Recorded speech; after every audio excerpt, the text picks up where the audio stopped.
This is Techzine Talks on Tour, the podcast about enterprise technology that brings you IT insights and analyses from events all around the globe. We cover everything, everywhere. Visit techzine.eu for more information, and don't forget to subscribe to this podcast. Welcome to this brand new episode of Techzine Talks on Tour. I'm at the offices of SAS Institute, or should I call it SAS nowadays? Let's SAS is great. And I'm here with Reggie Townsend. You're the VP Data Ethics at SAS. That is correct. So what does that mean? Great question. I'm still trying to figure it out myself.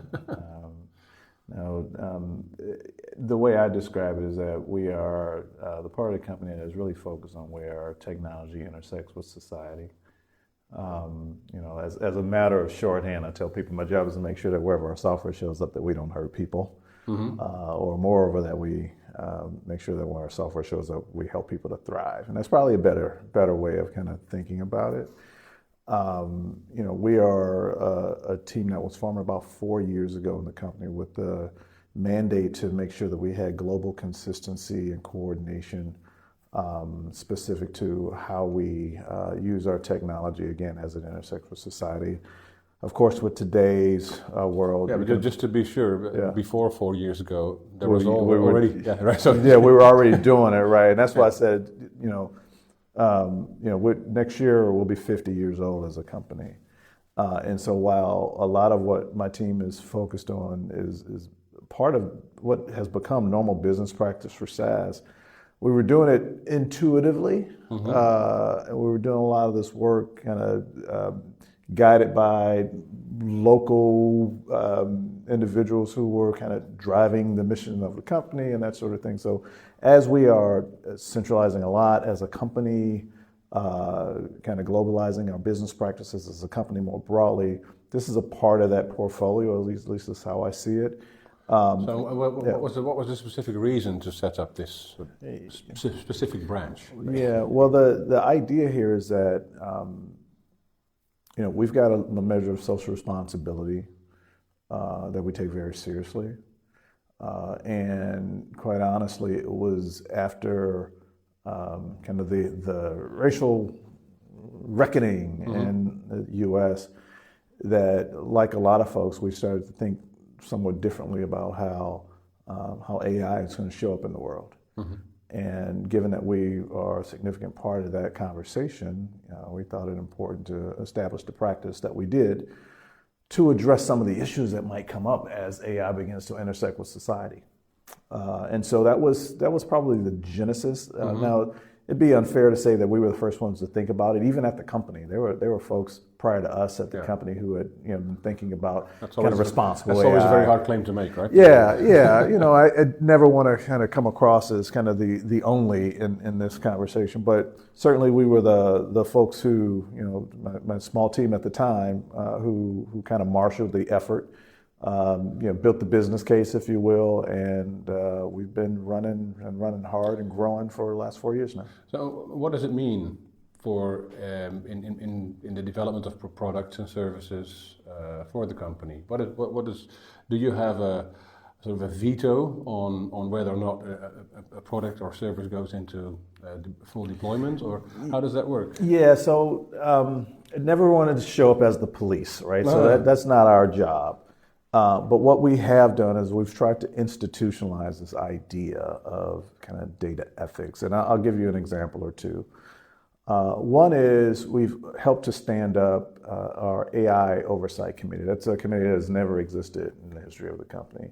And the idea there is there's a cross-functional group of executives who are focused on matters associated with everything that we buy related to AI or things that we sell related to AI. And we're there to kind of act as a buffer and a recommendation engine, if you will, for our senior most leadership team. And so that's one example, kind of driving that institutional decision making. Separately, we're focused on a lot of internal literacy and training activities to make sure that not just our products, but our people are reflective of this ethos. Yeah.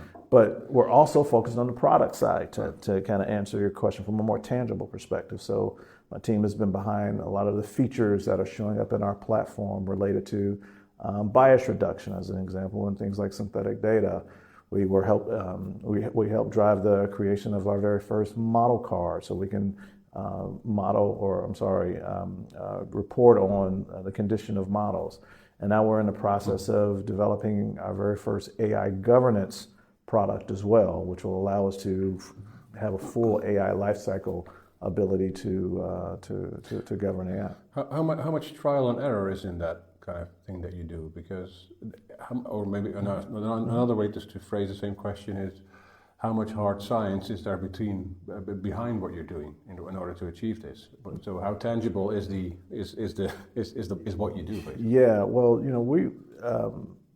we aren't the first to come up with things like bias detection, right? No. So that exists in industry. So what we're doing is taking some of those ideas, putting our own little special twist on it where required, and then making it available to our users of our platform in the ways that are most conducive for them to use it.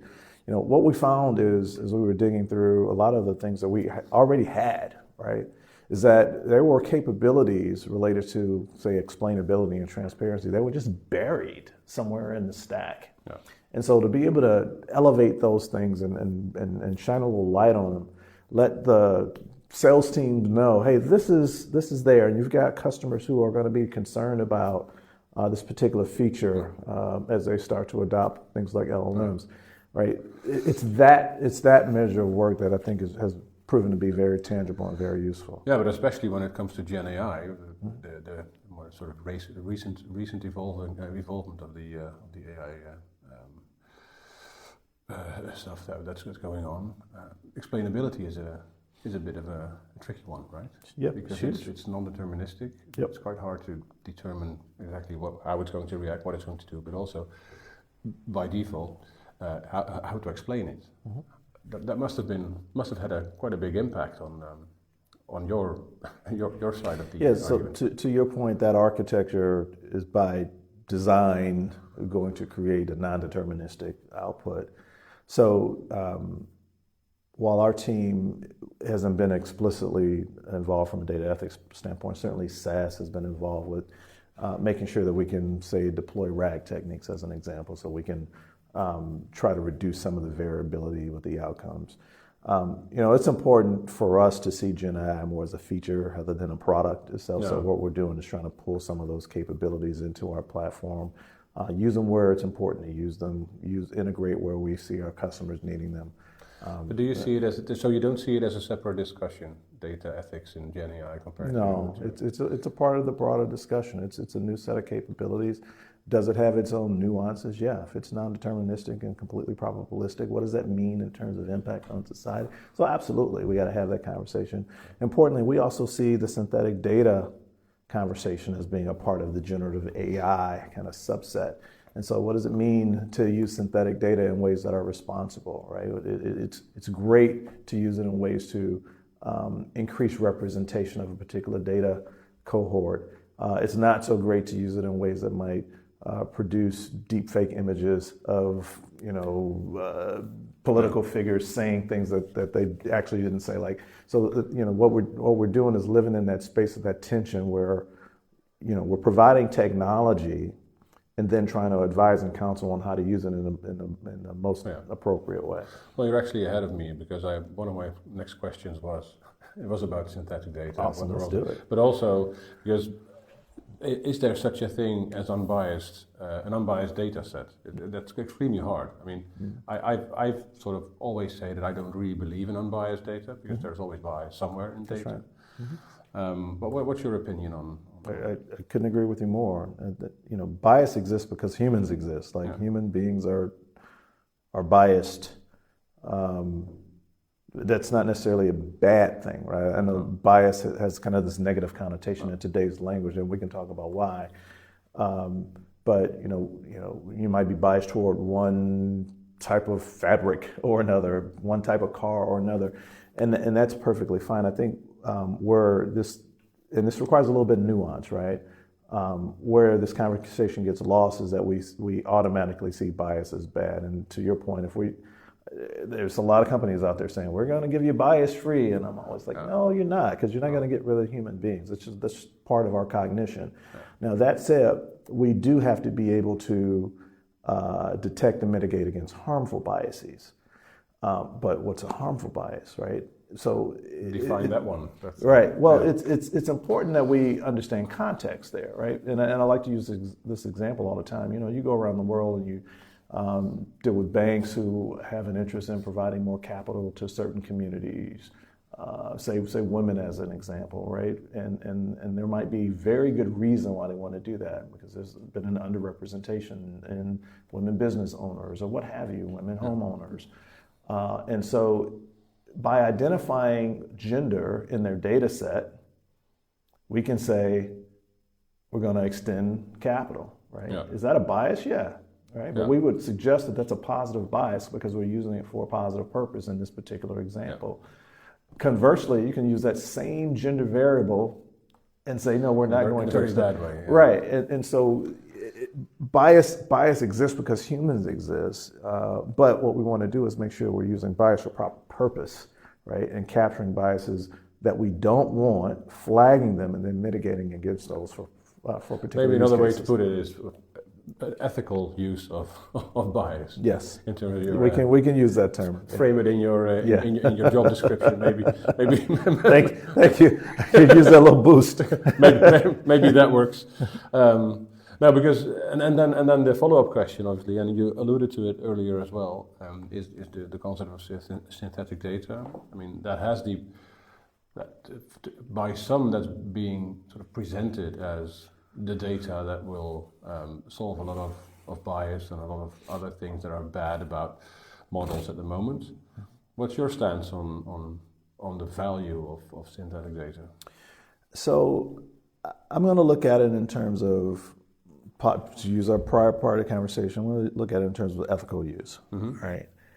I think that there are cases where we don't have enough actual examples of data to be able to be useful, and filling in gaps help us to simulate in ways that we may not be able to.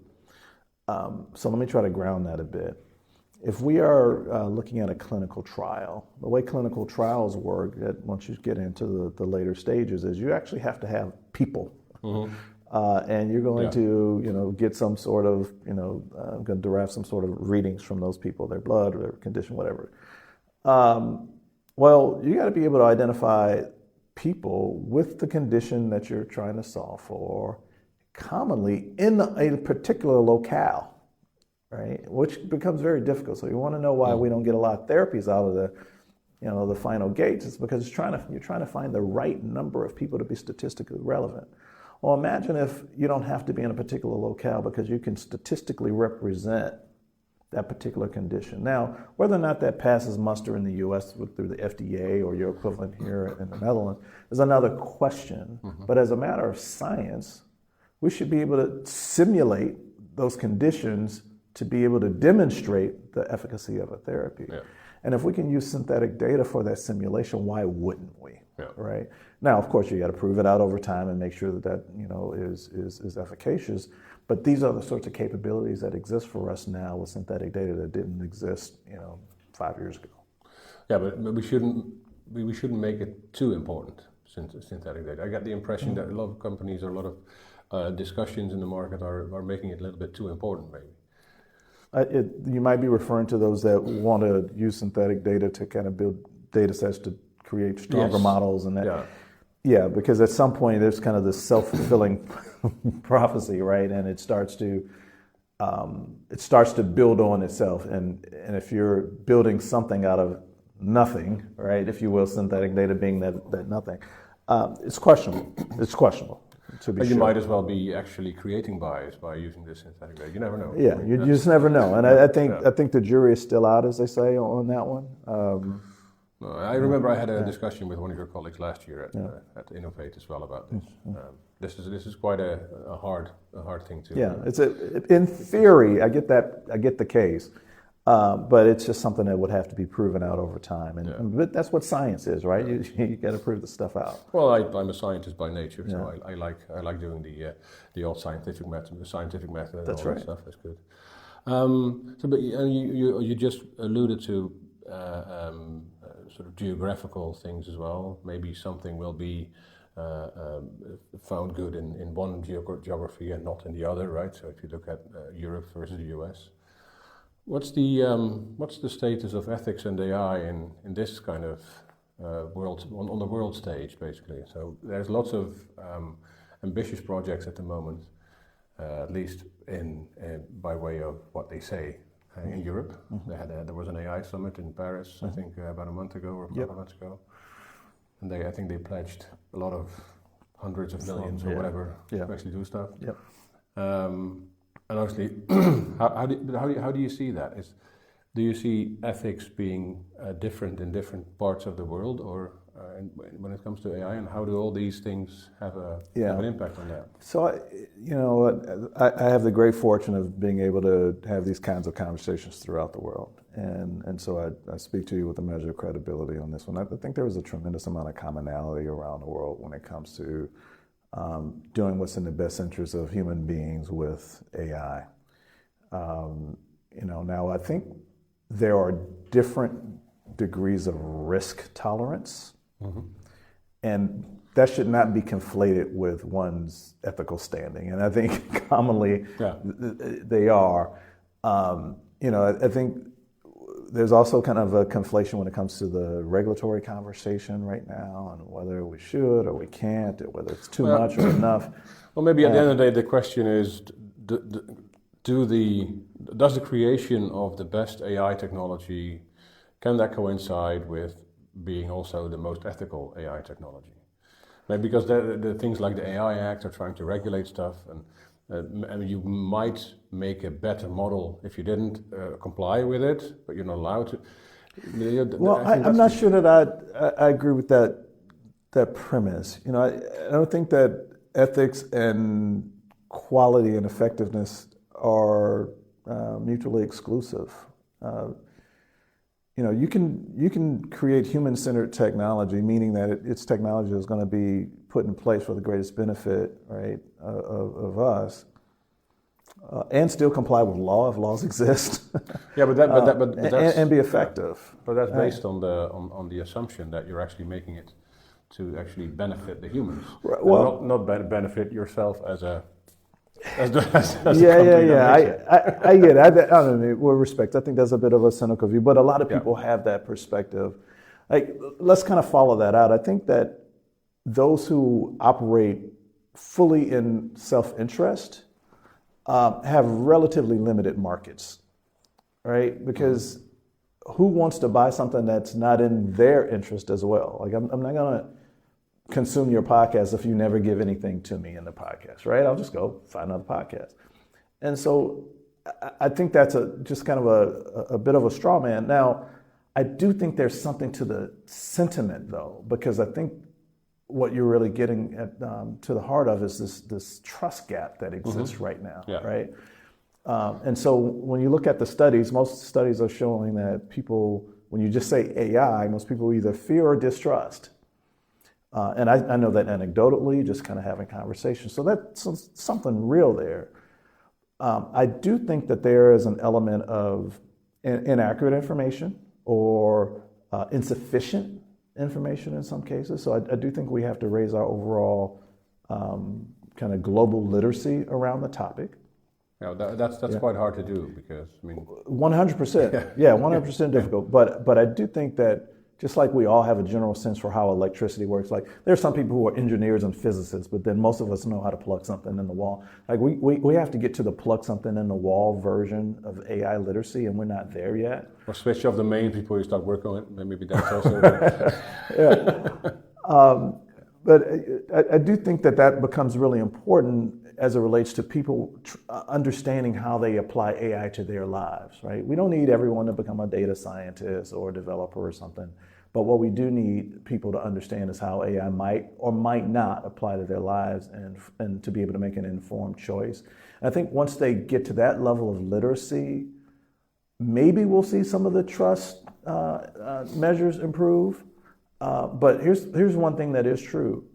If as an industry, we don't figure out a way to get across this gap in trust, all of the wild dreams about people adopting AI, you may as well throw them out the window. No one's going to adopt something that they don't trust. Would it help, for example, if financial institutions and the kind that give out loans, or I think you alluded to that example earlier as well. Would it help if they were more open about how the decision-making process went? Because they use a lot of AI. They have been using a lot of AI for I don't know how years. Long. Yeah.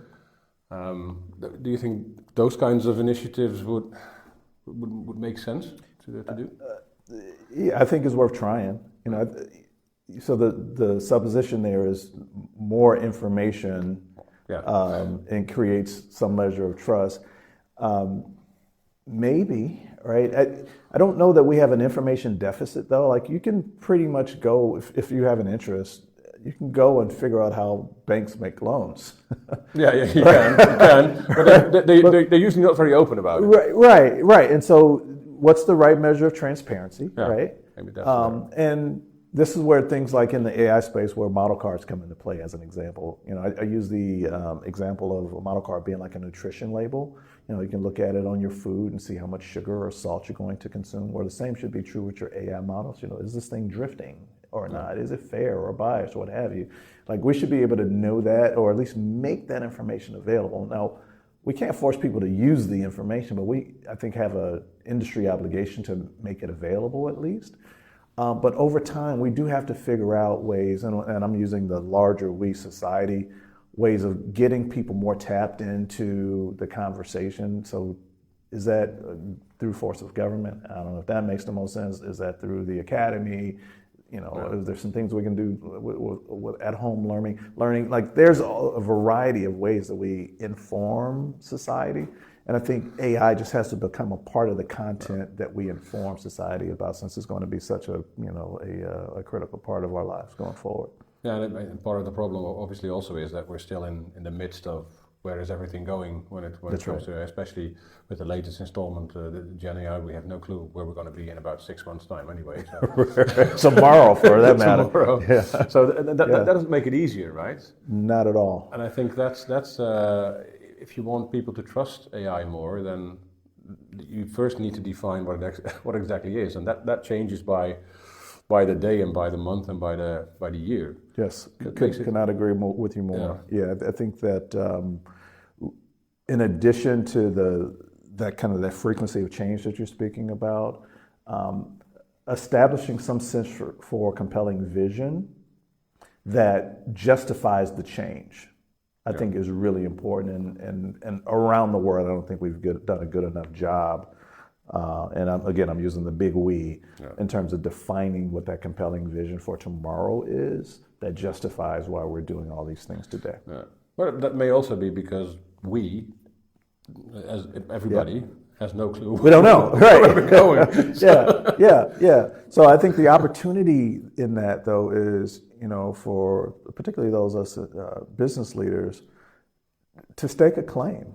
Right, to say, hey, here's where we see things going. It'd be great if we could use some of these great capabilities to address some of the ills biologically with the species, right? And so let's do a moonshot as it relates to solving for cancer, around the globe, or let's figure out how we can deal with depression and schizophrenia around the globe, or let's figure out how we can equalize societies so that we don't have other humans who are starving. Now, will a chatbot solve for that? No.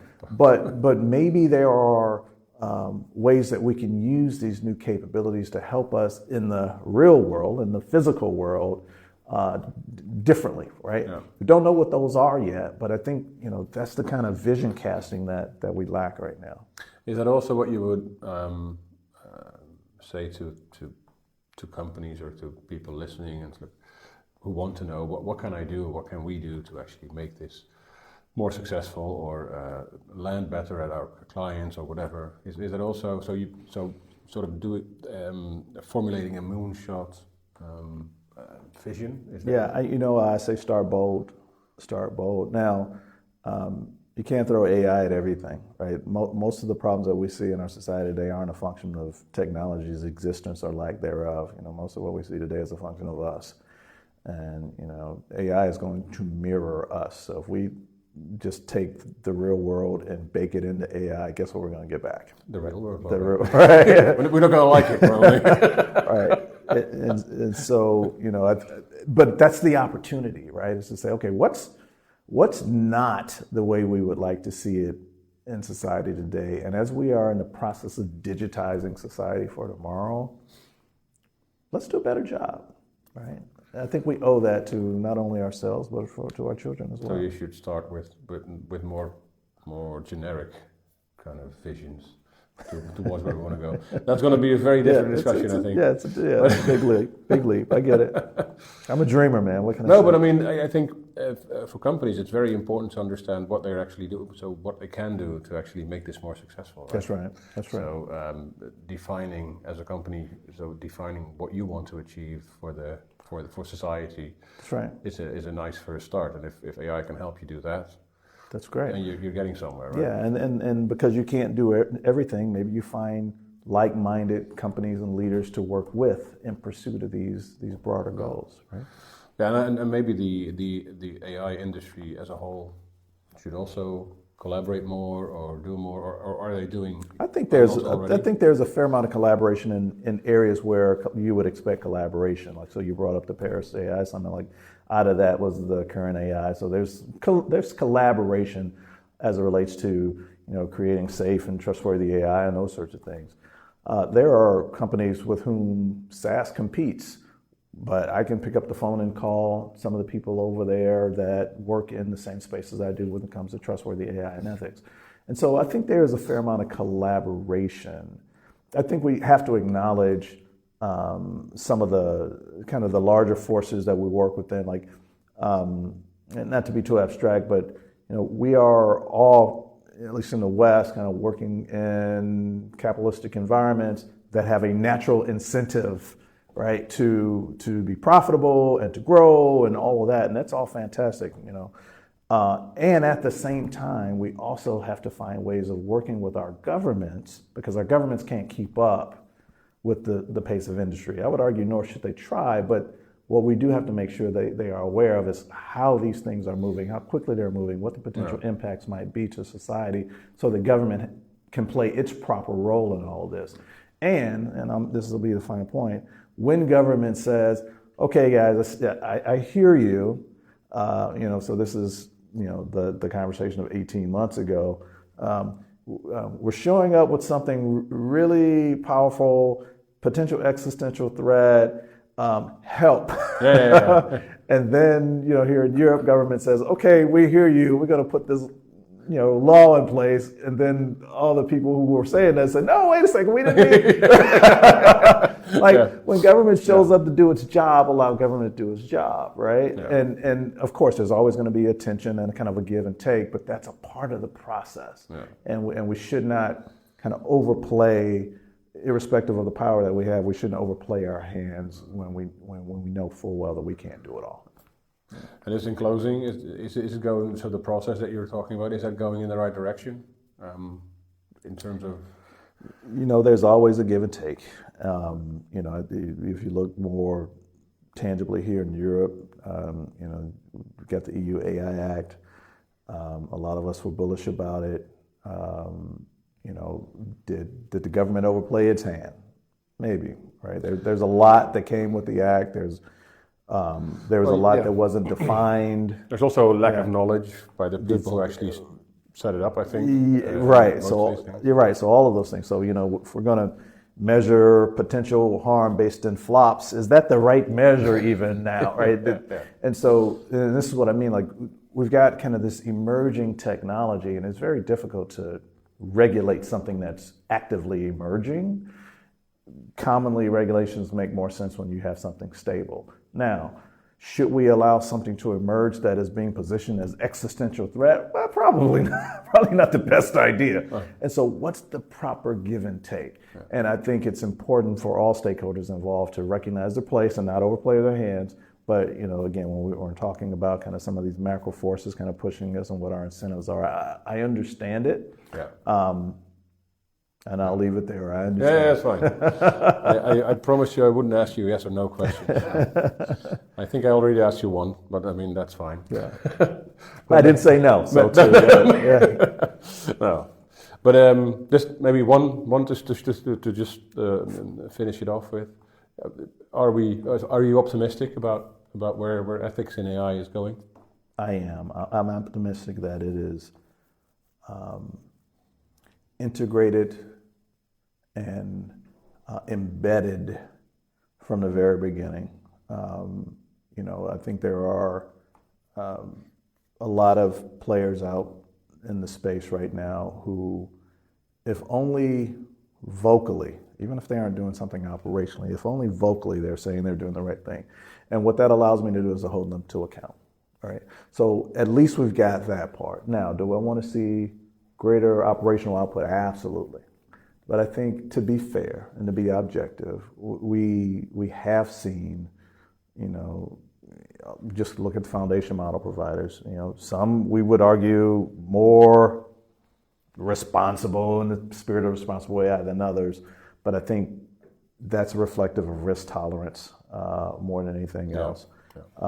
And the same would be true, for us old heads who have been doing this for a really long time. And so, we want to be the kind of the wise voice in the room because we've been at this thing for 50 years. And I think, if you look at our track record, it would be reflective of responsibility as well. I think you shared quite a bit of wisdom today. So thank you for that.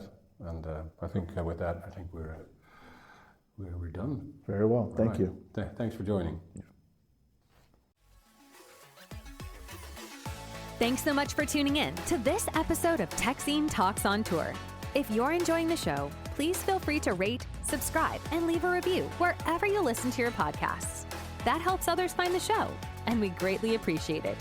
If you'd like more information, please feel free to visit techzine.eu, where we cover everything, everywhere. Thanks again for listening, and we hope you'll join us again on the next episode of Techzine Talks on Tour.